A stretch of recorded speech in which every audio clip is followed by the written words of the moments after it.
COVID-19 বাংলাদেশে যখন খুব ব্যাপকভাবে চলছিল, এটি ডেটটা আমি যদি বলি আপনাদেরকে 28/9/2020, যখন সব লকডাউন ছিল, শাটডাউন ছিল, তখন ভৈরবের এই কারখানার মালিক, যিনি পুরাতন জাহাজ ভেঙে আবার বিক্রি করেন, বড় একটি কারখানা ওনার, যখন সব কর্মচারীরা চলে গেছে কোভিডের কারণে, তখন উনি এই শিশু নাইমকে উনি ওখানে কাজ দেন। প্রথমে ওই কারখানার মালিক ইয়াকুব সাহেব কাজ দেন, ওকে চা আনাতো বা টুকটাক কাজে। যখন কর্মচারীরা চলে গেলেন, তখন এই ছেলেকে, তখন তার 10 বছর বয়স, বাধ্য করেছে কাজ করতে। এবং এই শিশুটি কাজ করতে যাবে না, তাকে হাতুড়ি পিটা করা হয়েছে কাজ করার জন্য। হাতুড়ি পিটা করে তাকে এমন এক কাজে তাকে নিয়োজিত করলো, ড্রিল মেশিনে, বড় মোটরে যেটি চলে, বড় জেনারেটরে যেটি চলে, এবং ওই দিন হাফ অ্যান আওয়ার সে তার হাত হারিয়েছে। ওই দিন হাফ অ্যান আওয়ারের ভিতর যে হাত দিয়ে সে লিখতো, যে হাত দিয়ে পড়ালেখা করতো, যে হাত দিয়ে সে সব কাজ করতো, ডান হাতটি হারিয়ে ফেলছে।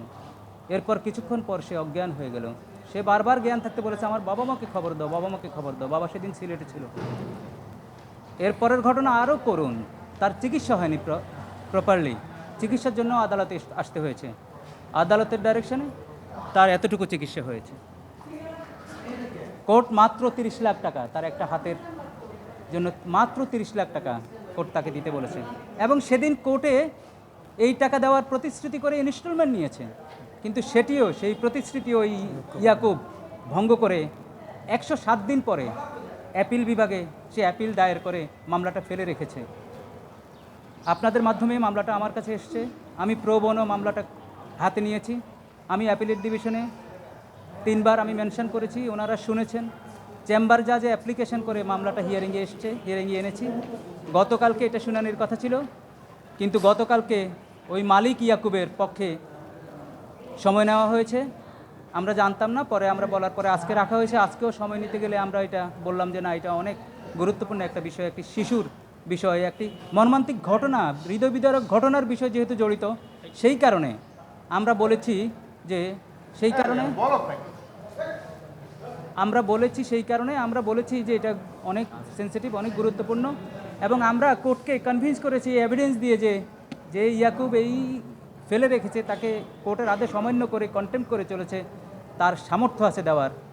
তার এই ফ্যাক্টরি অনেক বড়, তার এই কারখানা অনেক বড়, তার গ্রামের বাড়িতেও 6 তলা বিল্ডিং আছে, সব ফটোগ্রাফ দিয়েছি, তার অ্যাসেটের একটা তালিকা পর্যন্ত আমরা কোর্টকে দেখিয়েছি।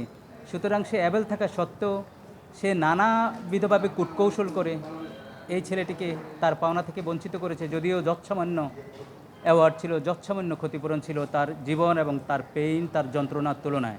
আমরা আশা করি আজকে তার অ্যাপিল ডিসমিসের মাধ্যমে এই ইয়াকুব আর কোনো ছলছাতুরির আশ্রয় নেবে না, আর কোনো কূটকৌশলের আশ্রয় নেবে না।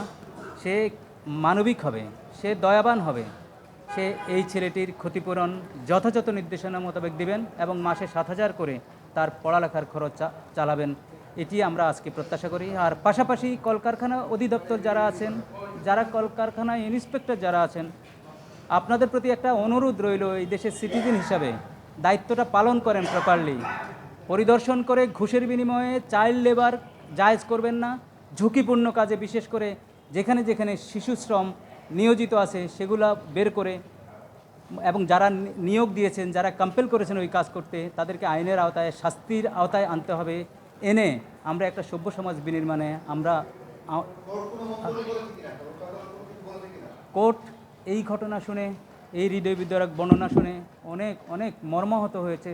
অনেক ওনারা বলছে, এটা আপনারা 10 মাস কন্টেম্প্ট করেন নাই কেন? তখন আমরা বলেছি 107 দিন পরে সিপি ফাইল করা হয়েছে, এই কারণে আমরা কন্টেম্প্ট করতে পারিনি। এটা সবাই, আজকে যারা কোর্টে ছিল সবাই এটা হৃদয় দাগ কেটেছে। এটি আমার সন্তান, আমার শিশু, আমার সামনে তার ডান হাতটা চলে গেছে। এটা ভাবুন তো, কীভাবে ভাবা যায়?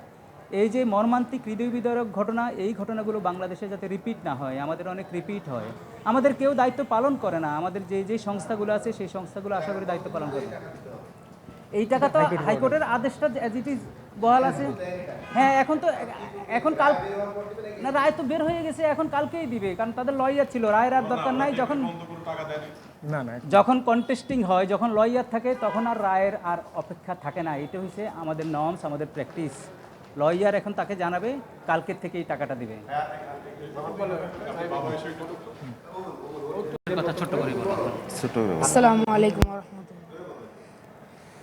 আমি ওদিনকে দুপুরে বাসা থেকে ভাত খেয়ে এসে অফিসে বসে রয়েছি। পরে মালিক এসে বলতেছে যে ওরে নিয়ে ভিতরে নিয়ে কাজ করা। পরে বলছি যে না আমি কাজ করবো না। পরে রাজু ম্যানেজার আমার ঘাড়ে ধরে নিয়ে ভিতরে নিছে। পরে বলছে তোর আব্বা মা, আমি বলছি যে আমার আব্বা মা আমার এই কাজে দেয় না, আমি এই কাজ করবো না। পরে রাজু ম্যানেজার আমার নাকে গা ধরে নিয়ে ভিতরে নিয়েছে। পরে স্বপন মিস্ত্রির কাছে দিছে। স্বপন মিস্ত্রি আমার নাকে মুখে থাপ্পড় দিয়েছে। বলছে তুই কাজ কর। পরে বলছে যে না আমি কাজ করবো না। পরে জুম্মন মিস্ত্রি আমার পিঠে হাতও দিয়ে পারি না। তখন আমি ভয়ে কাজ করি। তখন মেশিনে আমার হাত চায়না নিয়ে যায়। আমার মতন এরকম দুঃখী ভাইজান আর কারণ না দেয়। সাথে সাথে সাথে বিচ্ছিন্ন হয়ে যায়।